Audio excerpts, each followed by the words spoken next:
మీ GK news నిజం మా గళం.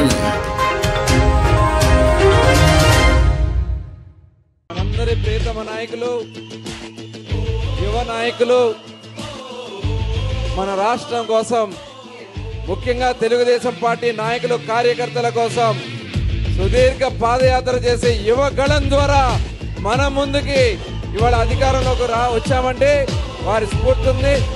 మన యువ నాయకులు నారా లోకేష్ గారికి గట్టిగా ఒకసారి మనందరూ కూడా హృదయపూర్వక అభినందన తెలియజేస్తూ వేదిక మీదకి ఆహ్వానిస్తా ఉన్నాం.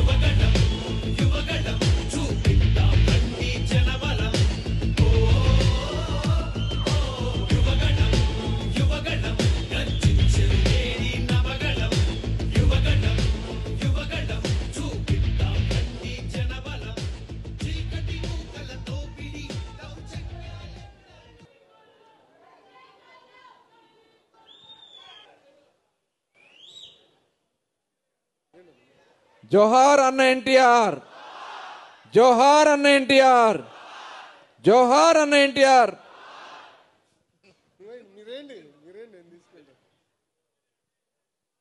చంద్రబాబు గారి నాయకత్వం, చంద్రబాబు గారి నాయకత్వం, నారా లోకేష్ గారి నాయకత్వం, నారా లోకేష్ గారి నాయకత్వం. రాజు గారిని మాట్లాడవలసిన కోరుతున్నాను. అందరికీ నమస్కారం. ఈ సమావేశానికి విచ్చేసిన మన జాతీయ party general secretary Nara Lokesh Babu గారికి, అలాగే మంత్రివర్యులు కుల రవీంద్ర గారికి, ఇన్ఛార్జ్ మంత్రి సుభాష్ గారికి, అలాగే జిల్లా పార్టీ అధ్యక్షులు కొనకల నారాయణ గారికి, అలాగే మాజీ శాసనసభ్యులు మన వేదవ్యాస్ గారికి, సాయిరామ్ గౌడ్ గారికి, ఈ సమావేశానికి విచ్చేసిన కార్యకర్తలకి అండ్ ముఖ్య నాయకులందరికీ పేరు పేరున నమస్కారాలు తెలియజేసుకుంటూ, ముఖ్యంగా ఇటువంటి కార్యక్రమం చేపట్టడం భారతదేశంలో ఏ పొలిటికల్ పార్టీ చేయలేదు కూడా. అటువంటిది మన యువ నాయకులు నారా లోకేష్ బాబు గారు ఈ కార్యక్రమాన్ని ఎక్కడికి వెళ్ళినా ప్రభుత్వం ఉన్న ప్రతిపక్షంలో ఉన్న కార్యకర్తే ముఖ్యమని భావించి ఈ కార్యక్రమం తలపెట్టడం గురించి ఆయనకి ప్రత్యేకంగా మేము కృతజ్ఞతలు తెలుపుకుంటున్నాం. ముఖ్యంగా ఈ పార్టీలో సామాన్యుడు కూడా ఎంత పొజిషన్కైనా తీసుకెళ్లే పార్టీ తెలుగుదేశం పార్టీ అంటానికి ముఖ్య కారణంగా నేను ఒక సామాన్య కార్యకర్తని, ఎమ్మెల్సీగా, జోనల్ కోఆర్డినేటర్గా, చంద్రబాబు నాయుడు టూర్ కోఆర్డినేటర్గా, పార్టీ ఆర్గనైజ్ సెక్రటరీగా అన్ని విభాగాల్లోని పనిచేసే అవకాశం కల్పించిన నారా లోకేష్ బాబు గారికి, ముఖ్యమంత్రి నారా చంద్రబాబు నాయుడు గారికి కృతజ్ఞతలు తెలుపుకుంటూ, ముఖ్యంగా మేము తెలుగు యువత ఆర్గనైజేషన్ టీంలో పనిచేశాను. తెలుగు యువత ఆర్గనైజేషన్ టీంలో పనిచేసిన వారికి ఎటువంటి అవకాశాలు కల్పించారా అన్నది ముఖ్య అవకాశాలకి ఒక 5-6 ఉదాహరణలు చెప్తా. నాతో పాటు పనిచేసిన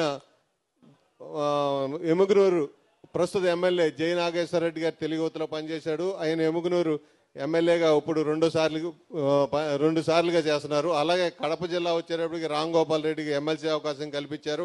అలాగే చిత్తూరు జిల్లా నాని మాతో పాటు తెలుగు యువతలో పనిచేశారు. ఆయన చిత్తూరు జిల్లా పార్టీ ప్రెసిడెంట్ చేశారు. ప్రస్తుతం చంద్రగిరి ఎమ్మెల్యేగా పనిచేస్తున్నారు. అలాగే మాతో పాటు ప్రెసిడెంట్గా పనిచేసిన నెల్లూరు బేదా రవిచంద్ర గారు 2 సార్లు ఎమ్మెల్సీగా పనిచేసే అవకాశం కల్పించింది. జిల్లా పార్టీ ప్రెసిడెంట్గా, నేషనల్ జనరల్ పార్టీ సెక్రటరీగా కూడా పనిచేసే అవకాశం కల్పించింది. అలాగే ఒంగోలుకు చెందిన దామచర్ల జనార్దన్ గారు 2 సార్లు ఎమ్మెల్సీ మా కమిటీలోనే మాతో పాటు పనిచేసిన వారికి అవకాశం కల్పించింది ఏకైక తెలుగుదేశం పార్టీ. అలాగే ఇంకా ముఖ్యంగా నేను చెప్పవలసింది, గుంటూరు జిల్లా చెందిన వ్యక్తి రెవెన్యూ మంత్రి గారు కూడా మాతో పాటు తెలుగు యువతలో పనిచేసిన వ్యక్తి అనగాని సత్యప్రసాద్ గారు ఈరోజు రెవెన్యూ మంత్రిగా పనిచేస్తున్నారు. అలాగే ఇంకా ముఖ్యంగా నా సోదర సమానులు నాతో పాటు తెలుగు యువతలో ఉన్నప్పుడు జిల్లా తెలుగు యువత అధ్యక్షులుగా పనిచేసిన కొల్లి రవీంద్ర గారు 2 పర్యాయాలు మంత్రిగా పనిచేసే అవకాశం తెలుగుదేశం పార్టీ కల్పించిందని తెలుసు. అలాగే పశ్చిమ గోదావరి జిల్లా నుంచి అన్ని ఎమ్మెల్సీ కంటే ముఖ్యం పార్టీ ఆర్గనైజేషన్ అన్ని ఆర్గనైజేషన్లో పనిచేయడానికి అవకాశం కల్పించినందుకు చాలా చాలా చాలా గర్వపడుతున్నాం. అలాగే ముళ్ళపూడి బాబురాజు జిల్లా పరిషత్ చైర్మన్ అవకాశం కల్పించింది. అలాగే శ్రీకాకుళంలో సామాన్య కార్యకర్తని లోకేష్ బాబు గారు ఎంపీగా ఎంపీగా పంపించే అవకాశం కల్పించిన అప్పలనాయుడు అది కూడా మా కమిటీలో పనిచేశారని అవకాశం కల్పించారని చెప్తూ, అలాగే బొబ్బిలి నియోజకవర్గంలో అప్పలనాయుడు ఆయన కూడా బొబ్బిలి నియోజకవర్గం ఎమ్మెల్యే అవకాశం కల్పించింది తెలుగుదేశం పార్టీ తెలుగు యువతలో పనిచేసిన వ్యక్తులకి ఇదే ఓన్లీ ఎమ్మెల్యే స్థాయి మంత్రి స్థాయి వాళ్ళ పేర్లు మాత్రమే చెప్పా. అలా కాకుండా కార్పొరేషన్ చైర్మన్లు వివిధ విభాగాల్లో చెప్పాలంటే వందల సంఖ్యలో ఉన్నాయి. ఎందుకు ఎన్ని ఉదాహరణ చెప్తున్నానంటే పని చేస్తే పట్టుదలగా పనిచేసిన తెలుగుదేశం పార్టీ ఒక్కటే గుర్తిస్తుంది. ఇప్పుడు గతంలో మీకు వైసీపీ ప్రభుత్వంలో గత ప్రభుత్వంలో చేసిన ఎమ్మెల్సీల పేర్లు ఒక్కసారి తెలుసుకోండి. వాళ్ళకి ఊరు పేరు లేని వాళ్ళు కావాల్సిన వాళ్ళు పెట్టుకున్నారు. కానీ మన నాయకులు నారా చంద్రబాబు నాయుడు గారు కానీ లోకేష్ గారు కానీ పని చేసిన వారిని గుర్తించి ఒక ముందుగా రావచ్చు ఒకళ్ళు వెనక రావచ్చు, కానీ పనిచేసే వాళ్ళకి గుర్తింపించే పార్టీ గుర్తింపించే నాయకులు మన నాయకులను తెలియపరుచుకున్నాం. ముఖ్యంగా లోకేష్ బాబు గారి గురించి చెప్పదలుచుకున్నా. ఎన్టీ రామారావు గారికి ఉన్న పట్టుదల, చంద్రబాబు నాయుడు గారికి ఉన్న విజను, అలాగే భువనేశ్వరమ్మ గారికి ఉన్న సహనం, ఇంకా ముఖ్యంగా చెప్పాలని ముక్కుసూటి తత్వం బాలయ్య బాబు గారికి ఉన్న ముక్కుసూటి తత్వం ఉన్న అన్నీ కలిపిన నాయకుడే మన లోకేష్ బాబు గారు. ఆయన దగ్గర పనిచేయటం చాలా పదవి కంట ఆయన దగ్గర పనిచేయటం నేను చాలా గర్వపడుతున్నా. ముఖ్యంగా ఒక ఉదాహరణ చెప్తా. మోడీ గారు యోగా కార్యక్రమం చేపట్టారు. యోగా కార్యక్రమంలో ముఖ్య మీటింగ్లో కలెక్టర్లు ఎస్పీలు అందరూ ఉన్న సందర్భంలో మొబిలైజేషన్ టాపిక్ వచ్చినప్పుడు ప్రభుత్వం తరపున చేస్తున్నారు. పొలిటికల్ ప్రభుత్వం రెండు కలిసి నిర్వహించాలి, వాళ్ళ బాధ్యతల గురించి చెప్తాను, మీరు వదిలేయండి, అది మా రాజు చూస్తాడు అని చెప్పారు. నిజంగా ఆ రోజు నుంచి నిద్ర లేకుండా 12 రోజులు వైజాగ్లో ఉండి పనిచేసినట్టు నేను గర్వంగా కాదు, భయంతో అంత బాధ్యత ఇచ్చారు. అది 100% మన వంతుగా మన అందరూ యూనిటీగా చేసిన వాళ్ళు సక్సెస్ ఒక్కడి వల్ల నా ఒక్కడి వల్లే కాదు. కానీ ఆ రోజు ఆ మాట అంతమందిలో నాకు ఈ గౌరవం ఇచ్చారు. నేను ఒక్క పొరపాటు కూడా చేయకూడదు. ప్రతి నిమిషం ప్రతి క్షణం నేను ఆయన మాటలే గుర్తించి పనిచేశాను. ముఖ్యంగా ఎమ్మెల్సీగా అయిన తర్వాత కౌన్సిల్లో ఆ రోజు బిల్లు పెట్టినప్పుడు లోకేష్ బాబు గారు చేపట్టినది మామూలు విషయం కాదు. రోజు ఫైట్ చేసుకుంటానికి వస్తామంటే, రోజు గొడవకు వస్తామంటే ఎంతో సహనంగా ముందు ఆయన పోడియం దగ్గరికి వెళ్ళినప్పుడు నేను ప్రతిసారి మీరు వద్దు సార్ అని చెప్తే లేదని చెప్పి ఆయనే నుంచునేవారు. 2-3 సందర్భాల్లో నేను సార్తో కూడా చెప్పిస్తే మీ సార్తో చెప్పించావా, నేను నుంచోపోతే మీకేంటి అని చెప్పి కుదరదు నేనే నుంచుంటానని చెప్పి రోజుకి 8 గంటలు స్లోగన్స్ మాకు అలసిపోయి ఎప్పుడైనా నోరు నెప్పెట్టి ఆపేమే తప్ప ఒక్క నిమిషం కూడా 8 గంటల్లో ఒక్క నిమిషంలో స్లోగన్ ఇవ్వటం కానీ వాళ్ళతో ఆర్గ్యూ చేయడంలో కానీ సబ్జెక్ట్ వైజ్ మాట్లాడటంలో కానీ ఈరోజు నేను పొగడటానికి చెప్పలా, ప్రత్యక్ష సాక్షిని కాబట్టి ఈ విషయం చెప్పవలసి వచ్చిన అవసరం ఉంది. కాబట్టి నేను ఎప్పుడూ పెద్దగా మాట్లాడను కాబట్టి మాట్లాడే అవకాశం ఇప్పుడు ఉంది కాబట్టి నేను ఈరోజు సందర్భంగా చెప్తున్నాను. ఇటువంటి నాయకుల దగ్గర మనం పనిచేయటం చాలా గర్వంగా ఫీల్ అవ్వాలని, ఇంకా మీరందరూ కూడా పట్టుదలతో పనిచేస్తారని ఉదాహరణలు మాత్రమే చెప్తున్నాను, ఒకరిని పొగట్టడానికి కాదు. ఇది వాస్తవాలు మాత్రమే మీ దృష్టిలో పెట్టానని ఈ అవకాశం ఇచ్చిన ప్రతి ఒక్కరికి పేరు పేరున నమస్కారాలు తెలుసుకుని తెల్ల తీసుకుంటాను. రాజుగారికి ధన్యవాదాలు తెలియజేస్తూ మరి ఇప్పుడు వేదికను అలంకరించిన పెద్దలు బోరగడ్డ వేదవ్యాస్ గారికి, కొనకళ్ళ నారాయణరావు గారికి, అదేవిధంగా ఇన్ఛార్జ్ మంత్రివర్యులు సుభాష్ గారికి, అలాగే మన అబ్జర్వర్ సాయిరాం ప్రసాద్ గారికి, ఈ కార్యక్రమానికి ఇచ్చేసిన తెలుగుదేశం పార్టీ కుటుంబ సభ్యులందరూ కూడా మరొకసారి నమస్కారాలు. ఇప్పుడే రాజు గారు పార్టీ గురించి, పార్టీ యొక్క విధానాల గురించి, ఎలా కష్టపడితే పైకి తీసుకొస్తారని మొత్తం కూడా వివరంగా చెప్పారు. మరి మనందరూ తెలుసు, మన మచిలీపట్నమే దానికి ఉదాహరణ. నేను కాదు, మావయ్య గారు ఇంట్లో ఎమ్మెల్యేగా గెలిచి ఇంట్లో కూర్చుంటే పిలిచి మంత్రి పదవి ఇచ్చినటువంటి పార్టీ తెలుగుదేశం పార్టీ. అలాగే మరి నారాయణ గారు దాదాపు నాకు తెలిసి 30-40 సంవత్సరాలు కాంగ్రెస్ పార్టీలో కష్టపడి పనిచేసిన, గుర్తింపు పోటీ చేయడానికి ఇబ్బందులు వస్తే 3 సార్లు ఎంపీ టికెట్ ఇచ్చి 2 సార్లు గెలిపించినటువంటి పార్టీ తెలుగుదేశం పార్టీ. మరి ఇటువంటి పార్టీలో మనం అందరం ఉన్నాం. ఇవాళ మనం కష్టకాలంలో 5 సంవత్సరాలు ఎన్ని ఇబ్బందులు పడ్డామో చూసాం. మరి ముఖ్యంగా మన నాయకులు నారా లోకేష్ గారు నీరు గారిపోయి ఇంట్లో కూర్చునేవాళ్ళు, కానీ ధైర్యంతో మొక్కవనటువంటి ధైర్యంతో ముందుకు నడిచి యువగళం పాదయాత్ర ద్వారా ఇవాళ మళ్ళీ మన తెలుగుదేశం పార్టీ అధికారంలోకి వచ్చిందంటే దానికి కారణం నారా లోకేష్ గారు. అలాగే తండ్రిని అరెస్ట్ చేస్తే చంద్రబాబు నాయుడు గారిని, నిజంగా ఎటువంటి మచ్చలేనటువంటి వ్యక్తి చంద్రబాబు నాయుడు గారు, అటువంటి వ్యక్తి మీద అరెస్ట్ చేసి జైల్లో పెట్టినప్పుడు వారు చేసినటువంటి ప్రయత్నాన్ని మనం ఈ సందర్భంగా గుర్తుంచుకోవాలి.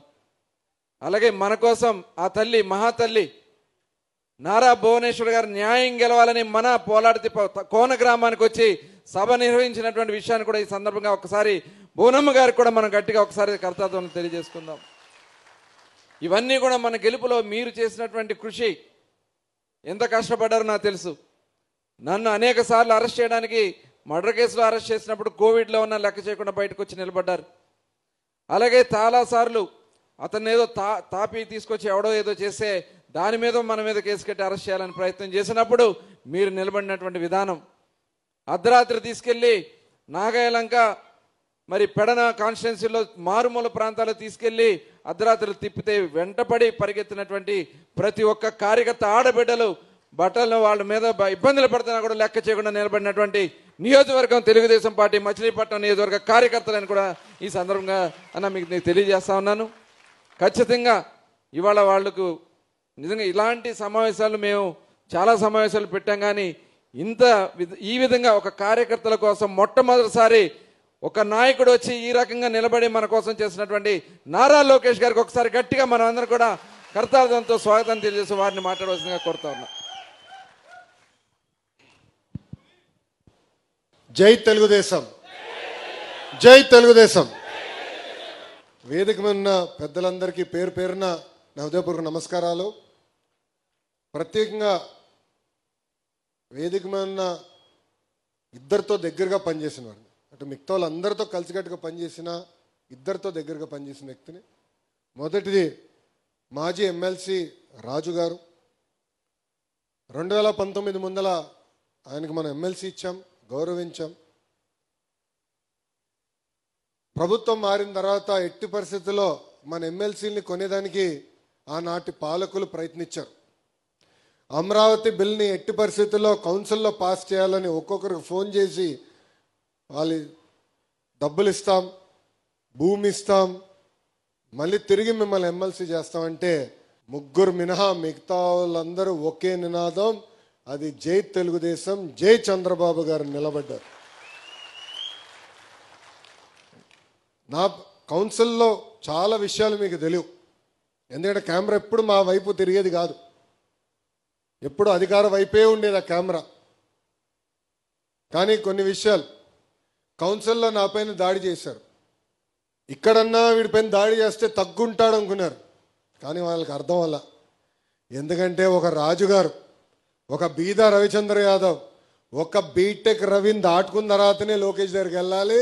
వీళ్ళందరూ అడ్డంగా నిలబడి రాజుగారు పాప సోమిడిలా కంపడుతున్నాడు. అమ్మో, కౌన్సిల్లో వేరే రూపం ఉంది, ఉగ్ర నరసింహ రూపం ఉంది. అక్కడ మంత్రులుగా ఉన్నోళ్ళు నా పైన దాడి చేయాలనుకున్నప్పుడు రాజుగారు, ఇక్కడ మా కొల్లు రవి గారు.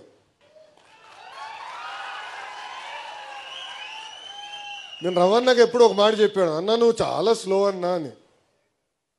అదంతా 2019 ముందల నెలే. అడగండి, ఎప్పుడు చెప్తాను అన్నా నువ్వు స్లో అన్నా, కొంచెం స్పీడ్ పెంచు, కొంచెం స్పీడ్ గట్టిగా అంటే చేస్తా అంటాడు, చేయడు. కానీ అదే ప్రతిపక్షంలోకి వచ్చిన తర్వాత నిలబడిన విధానం, ఎన్ని కేసులు పెట్టినా భయపడకుండా నేను నిలబడతా, టీడీపీ కోసం నిలబడతా, చంద్రబాబు నాయుడు గారి కోసం నిలబడతానని చెప్పిన వ్యక్తి మా రవణ. ఇంకా మచిలీపట్నం అంటే తెలుగుదేశం పార్టీ, తెలుగుదేశం పార్టీ అంటేనే మచిలీపట్నం. మచిలీపట్నం ఎప్పుడు గెలిచామో అప్పుడే రాష్ట్ర వ్యాప్తంగా మన పసుపు జెండా ఎగిరింది. ఆ జెండా ఎగిరేసేదానికి కష్టపడిన మీరున్నారు. అడుగడుగున మిమ్మల్ని కూడా ఇబ్బంది పెట్టారు, కేసులు పెట్టారు, బయటికి రానిలా. అంటే హౌస్ అరెస్టు, గట్టిగా పోరాడి బయటకు వస్తే పోలీసు వాళ్ళ పైన దాడి చేసాం, దొంగ కేసులు, లేదంటే అటెంప్ట్ మర్డర్ కేసు, దొరికితే SC ST కేసు పెట్టేశారు. కానీ చెక్కు చెదరకుండా రవణ ఏ పిలిపించినా పిలిపించాడు, చలో బయలుదేరదాం, వెళ్దాం, అవసరమైతే కారుకి అడ్డంగా పడుకుందాం అని చేసి చూపించిన మచిలీపట్నం తెలుగుదేశం పార్టీ కార్యకర్తలందరికీ పేరు పేరున నా హృదయపూర్వక నమస్కారాలు. ఈరోజు నేను ఇక్కడికి వస్తుంటే పాపం పోలీస్ సోదరులు చూసి బాధేసింది. ఎందుకంటే ఎగ్జిట్ ఎంట్రీ దగ్గర ఒకవేళ నుంచోబెట్టారు. SP గారు చెప్పే వాళ్ళందరూ తీసుకెళ్ళండి అబ్బా, అవసరం లేదు మాకు, యువగలం పాదయాత్రలోనే మనం ఎవరు ఏం చేయలేకపోయారు, ఇప్పుడు ఎవడేం పేగుతాడు రా భయ్, అందరినీ పట్టుకెళ్ళని చెప్పా. ప్రజాస్వామ్యం ఎంత గొప్పదో ఒక్కసారి మనందరం ఆలోచించాలి. ఏ అధికారులు అయితే మన ఇబ్బంది పెట్టారో, ఏ అధికారులు అయితే మన పైన దొంగ కేసులు పెట్టి చంద్రబాబు నాయుడు గారిని కొల్లు రవీంద్రన్న జైలుకు పంపించారో ఈరోజు అదే అధికారుల చేత సెల్యూట్ కొట్టించారంటే అదే మన ప్రజాస్వామ్యం, ప్రజల గొప్పతనం. అడుగడుగున మన ఇబ్బంది పెట్టారు, బయటికి రానిలా. బాబు గారు ఆనాడు ఆత్మకూరులో మన కార్యకర్తలు ఇబ్బంది పెడుతున్నారు, బయలుదేరుతామంటే రవణ కూడా మాతో ఉన్నారు. ఏకంగా గేట్లకి తాళ్లు కట్టేశారు స్వామి. పులిని నీళ్ళని లోపల పెడతారు. వాళ్ళు అనుకున్నారు చంద్రబాబు నాయుడు గారిని జైలుకి పంపిస్తే ఈయన ఏదో ఫీల్ అవుతాడని. ఆయన అక్కడ ఏం ఫీల్ అవ్వాల. నేను చూసా, మొండి ధైర్యం మామూలుది కాదు రా భయ్. అదేం ధైర్యమో నాకు తెలియదు. నాకు బాధ కలిగింది. ఆ రోజు నాకు ఎందుకు బాధ కలిగిందంటే బాబు గారిని అరెస్ట్ చేశారని కాదు. ఆ జైలు ముందర 2 శిలాఫలకాలు ఉన్నాయి. మొదటి శిలాఫలకం 1996లో, అంటే మొత్తం జైలుని 1996లో మోడర్నైజ్ చేశారు. చేసిన వ్యక్తి చంద్రబాబు నాయుడు గారు అని ఉంది. దాని పక్కన 2వ శిలాఫలకం ఉంది. అది 2014 నుంచి 19 మధ్యన ఏ బ్లాక్లో అయితే చంద్రబాబు నాయుడు గారు మేము కలిసేవాళ్ళమో అది కూడా చంద్రబాబు నాయుడు గారే చేశారని ఉంది. అంటే చివరికి జైల్ని కూడా అభివృద్ధి చేసింది చంద్రబాబు నాయుడు గారిని. అలాంటి వ్యక్తిని జైల్లో పెట్టారు. ఆ ఒక్క క్షణం బాధేసింది, బాధ కలిగింది నాకు. బాబు గారిని చూస్తే కళ్ళంట నీళ్ళు వచ్చింది. ఆయన ఒకటేనారు, ఎందుకురా భయపడుతున్నావు, ఎవడేం చేయగలుగుతాడు, మన్ని ప్రశాంతంగా ఉన్నాను ఇక్కడ, కేసు అన్ని చదువుతున్నా, ఏం పర్వాలేదు, మీరు సరిగ్గా బయట పని చేయట్లేదు, ఇంకా పరిగెత్తండి అంటే ఆ మొండి ధైర్యం ఎవరు అనుకోలే. అందరూ అనుకున్నారు బాబు గారిని జైల్లో పెడితే ఆయన కుమిలిపోతారు, ఇబ్బంది పడతారని. చూసాం కదా పులి. ఆ రోజు జైలు బయటకు వచ్చినప్పుడు కూడా పులిలాగా వచ్చిన వ్యక్తి. ఇది మనం మర్చిపోకూడదు. ఎందుకంటే ఇప్పుడు మన అధికారంలో ఉన్నాం, సెల్యూట్లు కొడతారు, గ్రీన్ కార్పెట్ ఏమన్నా వేస్తారు, రెడ్ కార్పెట్ ఏమన్నా వేస్తారబ్బా. కానీ కష్టకాలాలు మనం మర్చిపోకూడదండి. ఎన్ని ఇబ్బందులు ఎదుర్కొన్నామో మనం మర్చిపోకూడదు.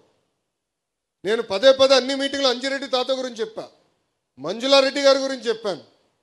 ఏకంగా మన గాంధీ గారు ఉన్నారు విజయవాడ కార్పొరేటర్గా. అక్కడ ఉన్నవారు ఆయన పైన దాడి చేసి కన్ను తీయేశారు. ఒక కంటి చూపు పోయింది. ఇంకా వాళ్ళని ఆదర్శంగా తీసుకోవాలి. ఇంకా మన నియోజకవర్గం వచ్చేలాగా కొల్లు రవణనే మనకు ఆదర్శం. ఎంత ఇబ్బంది పెట్టారు, అడుగడుగున ఎట్టొకట్ట కట్టేయాలి, ఆపాలి స్పీడ్ అనే ఆలోచన. కానీ మన ఆగల, తగ్గేదే లేదని నినాదంతో ముందరికెళ్ళాం. అది తెలుగుదేశం పార్టీ గొప్పతనం. కానీ కష్టకాలాలు మనం మర్చిపోకూడదండి. అధికారంలో ఉన్నా ప్రతిపక్షంలో ఉన్నట్టే మనం ఆలోచించాలి. మనందరం ఒక పెద్ద కుటుంబం, సమస్యలు మనకు ఉంటాయి. ప్రభుత్వం 10 నిర్ణయాలు తీసుకుంటే 3 తప్పు అవుతాయి. చెప్పండి, చర్చిద్దాం. ఎమ్మెల్యేగా రవి అన్న ఉన్నాడు, ఏకంగా ఇక్కడ పార్లమెంట్ పార్టీ అధ్యక్షుడిగా కొనకల నారాయణ గారు ఉన్నారు. ఆపాలి స్పీడ్ అనే ఆలోచన. కానీ మన ఆగల, తగ్గేదే లేదని నినాదంతో ముందరికెళ్ళాం. అది తెలుగుదేశం పార్టీ గొప్పతనం. కానీ కష్టకాలాలు మనం మర్చిపోకూడదండి. అధికారంలో ఉన్నా ప్రతిపక్షంలో ఉన్నట్టే మనం ఆలోచించాలి. మనందరం ఒక పెద్ద కుటుంబం, సమస్యలు మనకు ఉంటాయి. ప్రభుత్వం 10 నిర్ణయాలు తీసుకుంటే 3 తప్పు అవుతాయి. చెప్పండి, చర్చిద్దాం. ఎమ్మెల్యేగా రవి అన్న ఉన్నాడు, ఏకంగా ఇక్కడ పార్లమెంట్ పార్టీ అధ్యక్షుడిగా కొనకల నారాయణ గారు ఉన్నారు, పార్టీ అబ్జర్వర్ ఉన్నారు, ఇంకా జోనల్ కోఆర్డినేటర్ రాజు గారు ఉన్నారు, పల్లా శ్రీనన్ ఉన్నాడు, నేను ఉన్నా. మనం ఆడుకోవాలి, చర్చించుకోవాలి. మనం ఏదైతే తప్పు జరుగుతుందని భావిస్తామో అది తీర్చిదిద్దే వరకు మనం పార్టీ లోపల పోరాడాలి. మీరు అందరూ అనుకోవచ్చు లోకేష్కి తేలిక పార్టీ లోపల అని, భలే ఉన్నారు. జగన్ గారితో నేను ఎంత పోరాడానో దానికన్నా 3 రెట్లు ఎక్కువ నేను పార్టీలో పోరాడాను. కొల్లు రవణకు తెలుసు, ప్రతి పాలిట్ బ్యూరో మీటింగ్లో నాకే ఎక్కువ అక్షంతలు పడతాయి, ఏదో కలబెడతా ఉంటా. మహానాడు కడపలో పెట్టాలన్నప్పుడు చాలామంది అన్నారు, ఎందుకు ఊకేంది, ఒక విశాఖపట్నమో విజయవాడనో తిరుపతి చాలు కదా అంటే, లేదు, పార్టీ విధానం మారాలి. ప్రతి సంవత్సరం కొత్త జిల్లాల్లో మన మీటింగ్లు పెట్టాలి. పార్టీ సిద్ధాంతం ఏంటో తెలియాలి, అక్కడ అందరికీ ప్రజలు కూడా తెలియాలి, కార్యకర్తలు కూడా మొత్తం రాష్ట్రం చూడాలి అనే ఆలోచనతో చెప్పా. కానీ ఒప్పించడానికి నాకు టైం పట్టింది. బాబు గారు ఒప్పుకున్నారు, అదే గొప్పతనం. కానీ ఒక్కదాన్ని చేయాలంటే ఎంత కష్టపడాలో నేను స్వయంగా చూస్తున్నా. మనం మాడుకుందాం, చర్చించుకుందాం, కానీ 4 గోడల మధ్యనే.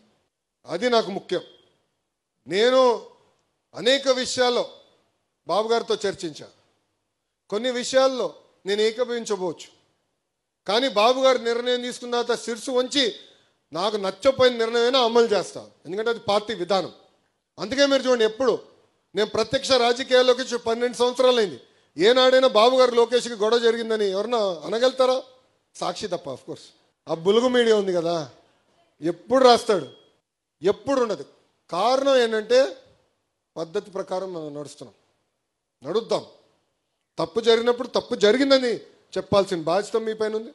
ఆ తప్పుని సరిదిద్దుకునే బాధ్యత కూడా పార్టీ పైన ఉందని ఈ సభాముఖ కార్యకర్తలందరికీ నేను తెలియజేస్తున్నాను. మీరందరూ డోర్ టు డోర్ తిరిగారు. ఐకేఎంఆర్ కానివ్వండి, గతంలో జరిగిన బాదుడే కార్యక్రమం కానివ్వండి, బాబు షూరిటీ భవిష్యత్తు గ్యారంటీ, బాబు సూపర్ 6, చివరికి శంకరామం పేరుతో డోర్ టు డోర్ తిరిగారు. అంటే దాదాపు సంవత్సరానికి ఒకసారి తిరిగాం. కోవిడ్ సమయంలో కూడా ఆన్లైన్లో మీటింగ్ పెట్టుకుని మాట్లాడుకునేవాళ్ళం, చర్చించేవాళ్ళం.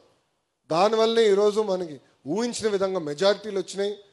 భారతదేశ చరిత్రలో ఎప్పుడు లేని విధంగా 94% సీట్లు కూటమి ప్రభుత్వం కైవసం చేసుకుంది. అధికారంలోకి వచ్చాం, ప్రశాంతమైన వాతావరణం మనకు ఉండొచ్చు, కానీ ప్రజలకి మనం చేసింది కూడా చెప్పుకోవాలి. మీరు చూస్తే ఒకసారి బాబు సూపర్ 6 కూడా తిరిగేద్దాం. ఉద్యోగాలు కల్పిస్తాం, మనం మెగా డిఎస్సి ఏర్పాటు చేశాం. పెద్ద ఎత్తున పెట్టుబడులు ఎట్లా వస్తున్నాయో మీరు చూస్తున్నారు. ఐటీ రంగంలో ఎలాంటి కంపెనీలు మనం పట్టుకొస్తున్నాం మీరు చూస్తున్నారు. ఎన్ని వివరించి చెప్పాలి. ఎస్, నిరుద్యోగ భృతి కూడా ఇస్తాను, ఈ సంవత్సరంలోనే మొదలు పెడుతున్నాం నిరుద్యోగ భృతి కూడా, అది మీరు వివరించండి. రెండోది తల్లికి వందనం.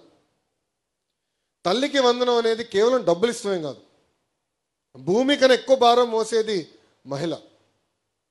మహిళల్ని గౌరవించాలి, తల్లిని గౌరవించాలి అనేది తెలుగుదేశం పార్టీ విధానం.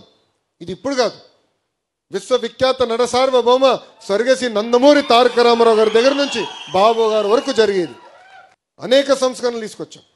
ఇప్పుడు డబ్బులు ఇస్తున్నాం, మన చేతులు దులుపుకుంటాం కాదు.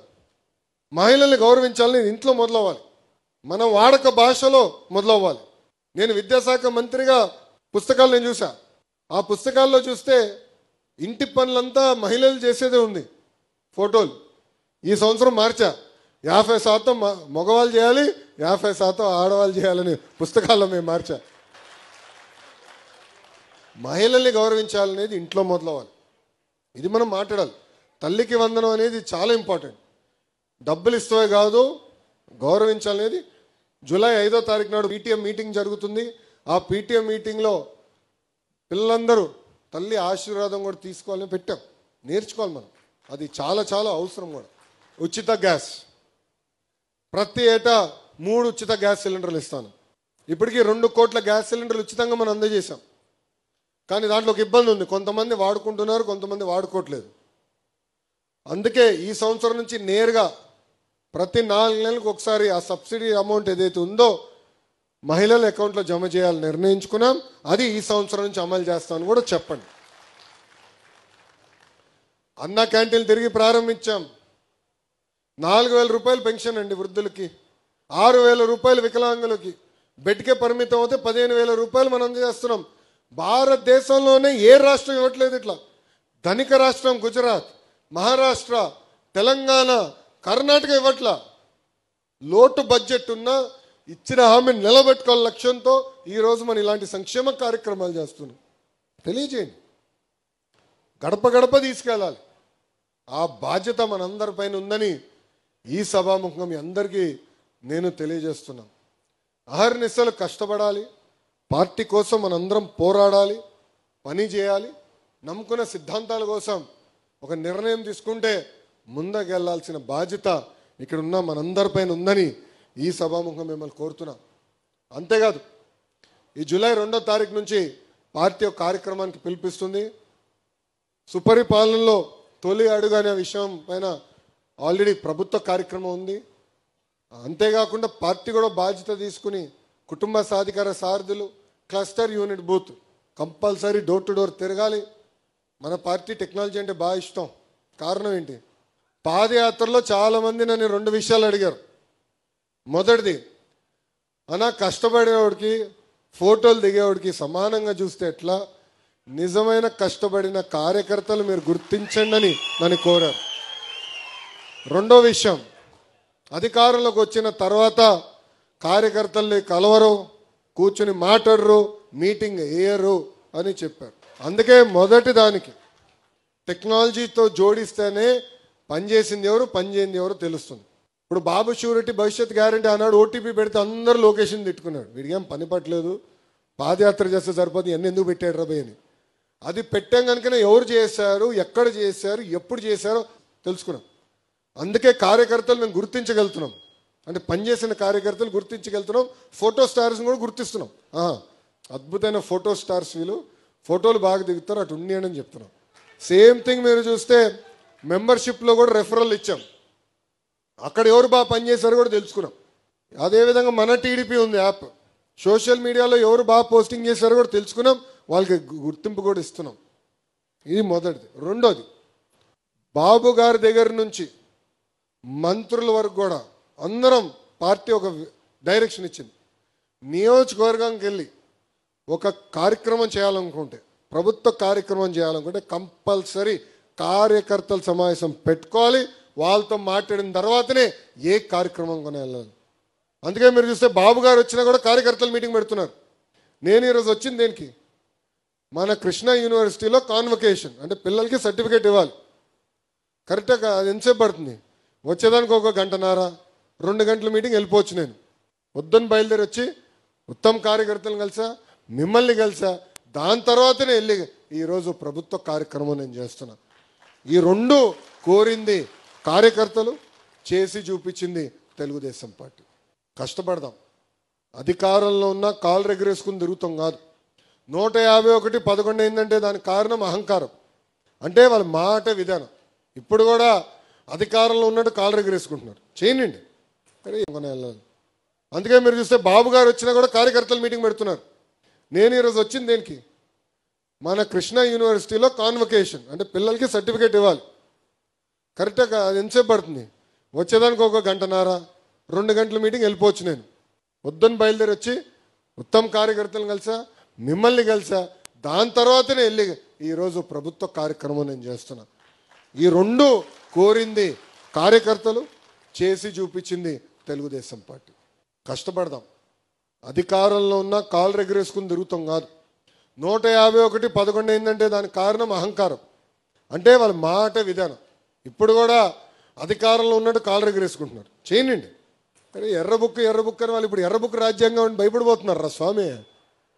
మొన్నటి వరకు మీసాలు మెలేసి అబే నాకేమవుతుందో తోపుతురం ఏమన్నారు ఆయన తమ్మినేని గారు, రథం ఏదో వస్తుందంట, అందరికి కస అన్నాడు, అయిపోయింది. కార్యకర్తల పైన ఎక్కిపోయాడు ఆయన. మీరు అందరూ వైకాపాలను ఒకటే అడగాలి, అధికారంలో కలవలేకపోయారు, అది డిఫరెంట్ స్టోరీ. ప్రతిపక్షంలో ఉన్నాడు, ప్రతిపక్ష హోదా కూడా లేదు, పులివెందుల ఎమ్మెల్యేనే, ఫుల్ టైం ఉంది, ఎందుకు మిమ్మల్ని కలవట్లేదు, కనీసం ఇప్పుడు కూడా కలవట్లే, ఒక్క ఫోటో కూడా దిగట్లా. అంటే సొంత కార్యకర్తలంతా ఎంత చిన్న చూపు ఒక్కసారి మీరు ఆలోచించారు. అరే ఎర్రబు గురించి మాడితే ఒకటికి గుండెపోటు వచ్చింది భయ్, ఇంకొకటి పరిస్థితి ఎలా ఉందో మీకు బాగా తెలుసు కదా. ఏదో మాట్లాడేశాడు, నా గురించి మాట్లాడినప్పుడు నేను బాధపడలా. ఎప్పుడైతే మా తల్లి జోలికి వచ్చాడో ఆనాడే నేను ఫిక్స్ అయ్యా, టైం వస్తుంది మీకు చూపిస్తారా ఒక్కొక్కటి సంగతి. చూసారు కదా పరిస్థితి. ఏనా తల్లి జోలికి వస్తే వదిలిపెడతాం మనం, ఎవరిని వదిలిపెడతారా, ప్రసక్తేలే. ఇంకొకడు ఉన్నాడు, ఎర్ర బుక్ చెప్తే బాత్రూంలో కాలు జారిపడి కొట్టుకున్నాడు. ఒక పద్ధతి ప్రకారం వెళ్తున్నాం, చట్టపరమైన నిర్ణయాలు తీసుకుంటున్నాం. అందుకే మనం తీసుకున్న నిర్ణయం ఈరోజు ఎవడు ప్రశ్నించలేకపోతున్నాం. ప్రజలు కూడా ఎస్ బాగా చేస్తున్నారు, వీళ్ళకి తెలియాలరా అనేది ప్రజలు కూడా భావిస్తున్నారు. అట్లా అని కాలు రెగరేసుకుని మనం తిరగకూడదు, అహంకారంతో మనం వివరించకూడదు. ప్రజల దగ్గరికి వెళ్ళాలి, సౌమ్యులుగా వేదిక ఉన్న పెద్దల దగ్గర నుంచి కుటుంబ సాధికార సారథి వరకు కూడా సౌమ్యులుగా వివరించాలి, అందుబాటులో ఉండాలి, తెలుసుకోవాలి. దేవుడు కూడా అందరి కోరికలు తీర్చలేడు, కానీ మనవంతు మనం ప్రయత్నించాలి. ఇప్పుడు రవణ అనేక అద్భుతమైన కార్యక్రమాలు చేస్తున్నారు, నియోజకవర్గంలో కూడా బాగా జరుగుతున్నాయి. కానీ నేను కోరేది కూడా ఏంటంటే, మన వార్డు అధ్యక్షులు ఉంటారు, మండల అధ్యక్షులు ఉంటారు, అధికారులు వాళ్ళు గుర్తించాలా, వాళ్ళు అడిగింది కోరిన పనులు చేయాల్సిన బాధ్యత కూడా వాళ్ళ పైన ఉంది. అలాంటి డైరెక్షన్ ఇవ్వాల్సిన అవసరం కూడా రవాణా పైన ఉంది. అలా అని మీరు చట్టాన్ని ఉల్లంఘించి చెడ్డ పేరు పట్టుకు తీసుకొస్తే వదిలిపెట్టారు, నేనే వస్తా కర్ర పట్టుకుని. ఎందుకంటే ప్రజలు ఒక బాధ్యతతో మనం గెలిపించారు. 94% అండి, ఎప్పుడు రాని విధంగా మనకు వచ్చింది. నేను ఎప్పుడు నా కళ్ళ కూడా ఉంచలే ఇన్ని సీట్లు మనకు వస్తాయి. కానీ ప్రజలు గెలిపించారంటే ఒక బాధ్యత ఇచ్చారు. సో ఒళ్ళదేరు పెట్టుకుని అందరం పనిచేయాలా, కష్టపడాలా, వాళ్ళ సమస్యలు మనం పరిష్కరించాలా, ఆ దిశగా మనందరం పనిచేయాలని ఈ సభాముఖంగా నేను కార్యకర్తలందరూ నేను కోరుకుంటూ 2 విషయాలు ప్రధానంగా నియోజకవర్గానికి వచ్చగల 2-3 విషయాలు చెప్పదలుచుకున్నా. అభివృద్ధి కార్యక్రమాలు అన్నీ జరుగుతారా స్వామి, డ్రైన్లు, ఈ రోడ్డు, అది నిరంతర ప్రక్రియ మన పార్టీలో, అది ఎటుకో చూసుకుంటాం. కానీ ఈ మీటింగ్ కార్యకర్తల గురించి కనుక మాకున్న సమాచారం మేరకు సుమారుగా 29 కార్యకర్తల పైన, పార్టీకి ఇచ్చిన సమాచారం మేరకు 29 మంది కార్యకర్తల పైన దొంగ కేసులు పెడతాం జరిగింది. ఇప్పటికీ 20 కేసులు తీయేస్తాం జరిగింది. ఆ 9 కేసులు ఏదైతే ఉందో అది ఎందుకంటే ఛార్జ్ షీట్ వేసినవి కొన్ని ఉంటాయి, ఆల్రెడీ ట్రయల్కి వెళ్ళినవి కొన్ని ఉంటాయి. అవన్నీ కూడా ఒక పద్ధతి ప్రకారం మేము ఫాలోఅప్ చేసుకుని డిసెంబర్ నాటికి అన్ని కేసులు కూడా తీపిచ్చే బాధ్యత తెలుగుదేశం పార్టీ తీసుకుంటుంది. గతంలో పనిచేసినప్పుడు ఉపాధి హామీ కానీ అన్ని బిల్స్ పెండింగ్ ఉన్నాయి. దాదాపు 90% మనం క్లియర్ అయింది, 10% పెండింగ్ ఉంది. పెండింగ్ కూడా ఎందుకుందో 2 విషయాలు ప్రధానంగా. దాంట్లో కొన్ని వర్కులు చేసిన వర్కులు ప్రీ క్లోజ్ అయిపోయినాయి, పనులు అవసరం లేదని కేంద్ర ప్రభుత్వానికి వాళ్ళు లేఖ రాసి గల అది లాక్ చేస్తారు. సో పేమెంట్ చేయలేకపోతున్నాం. కేంద్ర మంత్రి గారితో స్వయంగా బాబు గారు మాట్లాడారు. దానికి ఒక విధానం ఎతికి దాన్ని ఎట్లా చేయాలని దానిపైన కొంత వర్కౌట్ చేస్తున్నాం. రెండోది విజిలెన్స్ పెట్టి చేసిన మంచి పనులు కూడా 10%, 15%, 20% హోల్డ్ చేశారు.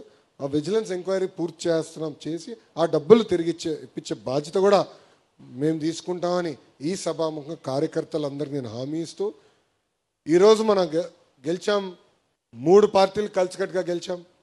Telugu Desam party, Janasena party, Bharatiya Janata party కలిసికట్టుగా పనిచేశాం.